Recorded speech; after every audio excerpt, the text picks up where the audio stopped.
So how far away would you say that dynamic microphone should be from a singer's mouth in a live setting? As you know, some singers like to get right on the mic. That's why, guys like Van Morrison, they would use like a Beta 57 because it didn't even have the ball on it. They'd put their mouth right on the end of it. And that's great. But then you have to do some things like high passing and make sure the pops are get eliminated because you're going to get a lot of that. I like at least like a thumb length, about like that. Yeah. And then try to keep it there. But if you're singing like a backup singer and you're just running around with a tambourine and you're holding it out and singing like this, or you think you have to pull it away 3 feet when you hit the high note, don't do that. And if you can't be consistent, then put it on a stand and put an X on the stage and make them stand there.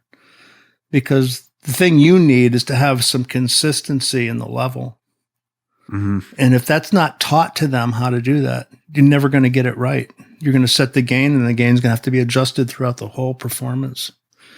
It's just a pain in the neck. So get with your worship leader, the tech and the worship leader together, and train mic technique. Teach it. It's critical. Yeah, I agree.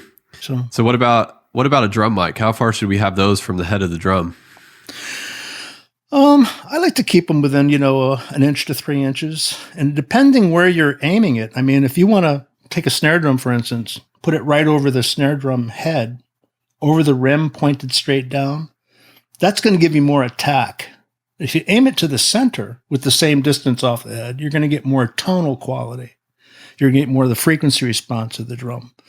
So anywhere in between that is an ear thing. It's a subjective thing between you and the drummer. How tight is that snare tuned?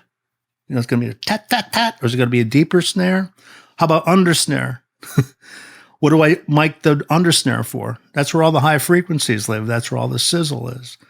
But now you have two mics facing each other. So we'll talk about phase a little bit. I'm not saying to automatically flip the bottom one out of phase, because this is seeing a negative wave. This is seeing a positive wave.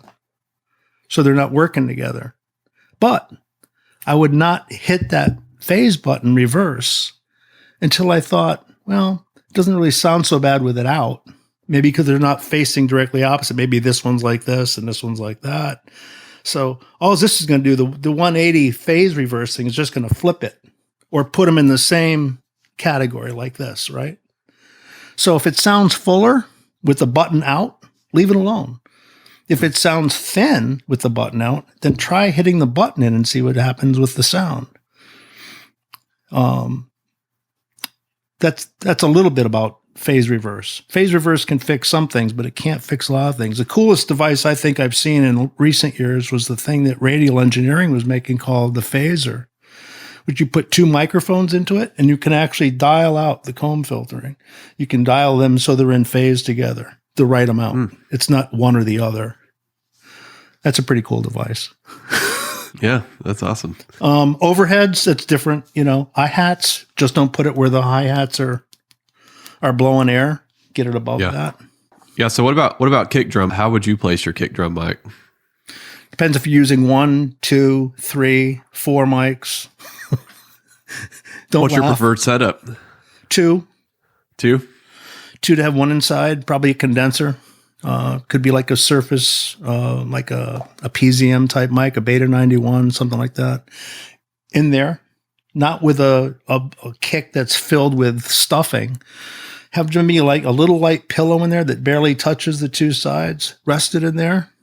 And then maybe a nice dynamic in the hole, like Audix makes some nice kick mics.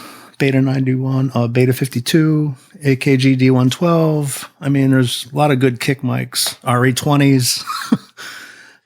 That's a subjective thing too, but in the hole.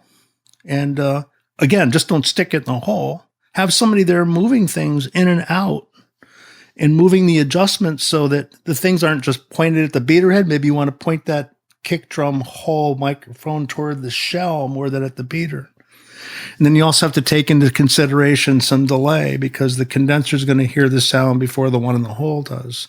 So they're going to be slightly off. If this one's like a foot away from the condenser, dial in a millisecond of delay on the kick drum in the hole. Now they'll be in phase. That's good stuff. When you have the two mics, is there one that like kind of function as the primary mic and then the other one's just kind of filling in something, or? That's the beauty of having two mics. It's almost like a keyboard player with a clavinet sound and a piano sound. He doesn't have to use them in a layer. He can use them independently. So I can use the condenser mic for the attack and this for the thump, right?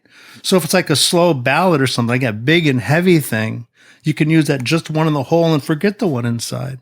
But now maybe you need something with a little bit more brightness and attack to it. Shut the one in the hole off and just use the one inside. Then there's other times you might want to try to blend them. Use them as two different independent sources. Maybe high pass one, maybe low pass the other one, Yeah. So use them as colors. And that's why some people use three mics. Just because you have the mic set up there doesn't mean I have to use them all the time. It's like with overheads, Cade. I get the majority of my sound from my overheads, not from the close mics. I get the body of my sound from the overhead, either one or two. If it's a mono PA, you don't need two overheads. One is good. One is great. Now, I don't hear the snare enough. Add a snare mic. I don't hear the bottom end enough. Add a kick.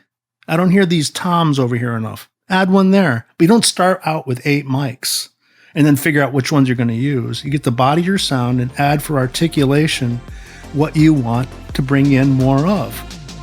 And if you don't need it, mute it. Awesome. Less is more, right? Less is more all the time. Mixing sound seems complicated, but it doesn't have to be. Get access to our stress-free training to help you create great sound at church by visiting churchsoundmadesimple.com.